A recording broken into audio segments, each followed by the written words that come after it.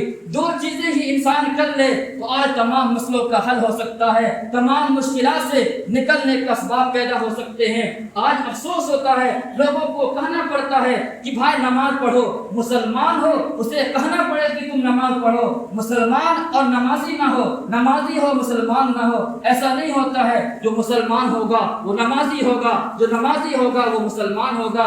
اور پھر آخری بات یہ ہے, ہمارا تعلق مسجد سے ہے. ہم جب مسجد میں آتے ہیں, ہفتہ میں انسان اگر 10 روپیہ دے دے, 20 روپیہ دے دے, مسجد کا احترام کر لے, مسجد میں امداد کر لے, تعاون کر لے, تو کیا کون سی بڑی مصیبت آنے والی ہے. اس لیے ہر انسان جمعہ آپ کہیں بھی پڑھے, کس مسجد میں بھی پڑھے, کہیں بھی دھرتی میں پڑھ لے, لیکن اپنا زندگی کا معمول یہ بنائیے 20 روپیہ 30 روپیہ اپنے جیب میں لے کر کے ضرور جائیے, تاکہ آپ اس مسجد کے اندر کچھ دے سکے. ہفتہ میں 30 روپیہ 20 روپیہ دینے سے انسان کبھی بھی وہ کا بخیل نہیں ہو سکتا ہے. جو اللہ کے دربار میں دے, اللہ کا دیا ہوا کو دے, وہ کبھی بھی انسان غریب نہیں ہو سکتا ہے. اس لیے آج کے بعد اپنی زندگی کا معمول بنا لے کہ ہفتہ میں ایک دن جہاں بھی انسان نماز پڑھے وہاں ضرور تعاون کرے. ایسا نہ ہو کہ جب چندہ کیا جاتا ہے انسان اپنے سر کو جھکا لیتا ہے. سر کو جھکائے نہیں, سر کو اٹھا کر کے تعاون کرنے کی ضرورت ہے. اللہ رب العالمین عمل کی توفیق عطا فرمائے. اقول قولی ھذا واستغفر اللہ وآخر دعوانا الحمد للہ رب العالمین.